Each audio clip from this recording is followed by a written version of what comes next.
Hello friend, welcome in single law classes. Happy new year.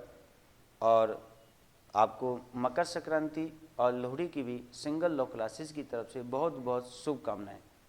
आज हम भारतीय साक्ष्य अधिनियम जो नया लॉज है BSA 2023 या old laws Indian evidence act 1872 उसके 2024 मतलब लेटेस्ट जो ईयर 2024 के कुछ लैंडमार्क जजमेंट, लेटेस्ट जजमेंट उनके ऊपर डिस्कस करेंगे जो आपके लिए RGS की एग्ज़ाम या भी जो अभी APO का एग्ज़ाम लगेगा उसके लिए बहुत फ्रूटफुल रहेंगे।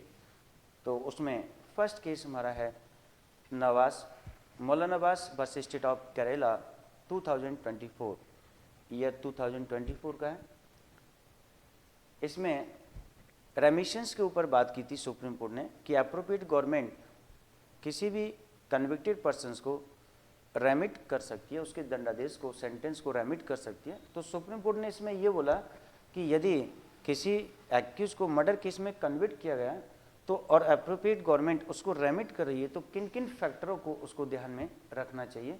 तो जैसे उसकी एज को ध्यान में रखे कि उसकी एज क्या है, यंग एज का है या ओल्ड एज का है, या उसमें कोई रिफॉर्मेटिव चेंजेज आए या नहीं आए, उनको भी ध्यान में रखना चाहिए कि वो सुधरा है या नहीं सुधरा, क्या वो प्रोफेशनल किलर तो नहीं है, इसको भी ध्यान में रखना चाहिए। उसकी सोशियो इकोनॉमिक कंडीशंस कैसी है, उसके फैमिली का कंपोजिशंस क्या है, फैमिली में कौन है, उसके पीछे कितने लोग डिपेंडेंट हैं, कि घर में कितने लोग खाने पीने वाले जो उसके ऊपर डिपेंड्स करते हैं, कमाने वाले कितने, उनको देखना चाहिए। उसका रिमोर्स मतलब उस ऑफेंस के ऊपर कितना पछतावा हो रहा है, रिमोर्स मतलब पछतावा कितना हो रहा है। तो इन चीज़ों को ध्यान में रखते हुए एप्रोप्रिएट गवर्नमेंट को उसको रेमिट सेंटेंस में करना चाहिए, अदरवाइज नहीं करना चाहिए। तो ऑनरेबल सुप्रीम कोर्ट ने इसमें हेल्ड किया, supreme court summarise factors to decide terms of sentence convicts must undergo before remissions in the murder cases. Some of the positive factors have been age of the convict, probability of the reformation of the convict not being a professional killer, socio-economic conditions of the accused, compositions of the family of the accused, conduct expressing remorse। इन चीज़ों को ध्यान में रखते हुए appropriate government को convicted persons का sentence remit करना चाहिए। Next case Periyar Swami versus state of Karnataka, ये भी 2024 ईयर्स का है।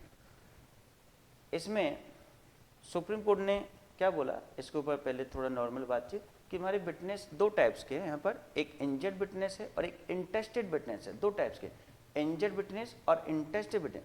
इसमें उसमें किसको प्रिफरेंस देना चाहिए, यदि जैसे कोई इंजर्ड भी है और इंटेस्टेड विटनेस, तो सुप्रीम कोर्ट ने यहाँ पर बोला कि जो इंजर्ड विटनेस है उसको प्रिफरेंस देना चाहिए, उसकी टेस्टिमोनी को हमें हायर वैल्यू देनी चाहिए या उसको हायर पेडेस्टल पर हमें उसको रखना चाहिए, हायर पेडेस्टल देना चाहिए। जैसे मान लीजिए कोई एसिड अटैक का कोई मैटर है और उसमें एक विटनेस ऑकुलर जिसने अपनी आंखों से देखा वो भी है, एक ऐसा विटनेस कि एसिड के कुछ छींटे उसके ऊपर भी पड़े तो जिसके ऊपर छींटे आए उसको हमें हायर वैल्यू देनी चाहिए क्योंकि वो इंजर्ड विटनेस है। तो यही यहाँ पर इन्होंने बोला। तो supreme court held convictions can not be set aside merely because prosecution witness turn hostile. Court has to strike a balance between testimonies of the injured witness and interested witness.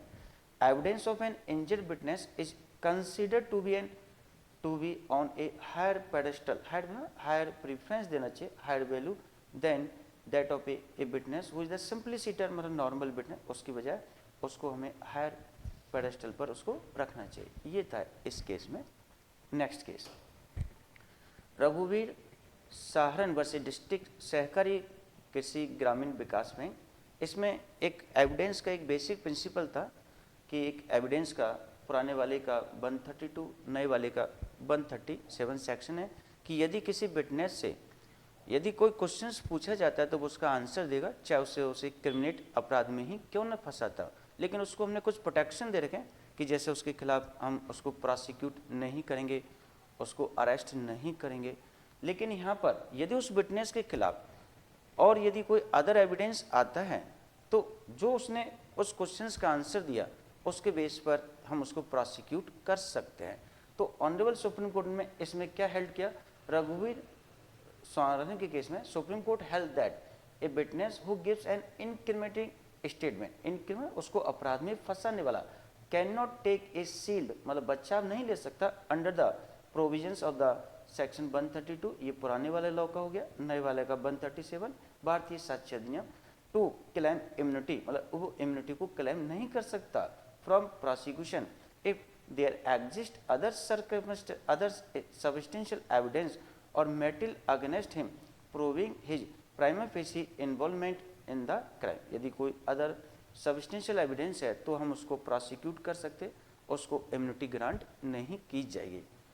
Next case Darshan Singh versus state of Punjab, ये भी आपका 2024 का है।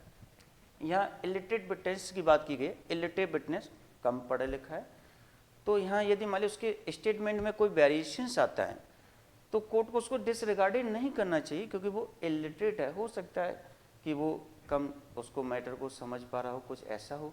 तो यहाँ पर honourable supreme court ने held किया the evidence of a rustic illiterate मतलब जो अनपढ़ है, थोड़ा मतलब कम जानता लिखा witness, must not be disregarded, not be regarded मतलब उसको हमें डिसरिगार्डेड नहीं करना चाहिए if there were to a certain minor contradictions या इनकंसिस्टेंसी इन द डिपोजिशन, कि यदि उसके स्टेटमेंट में कोई कॉन्ट्राडिक्शंस है या इनके, लेकिन वो एक माइनर है, वो एक माइनर नेचर की है, तो हमें उसको डिसरिगार्डेड नहीं करना चाहिए।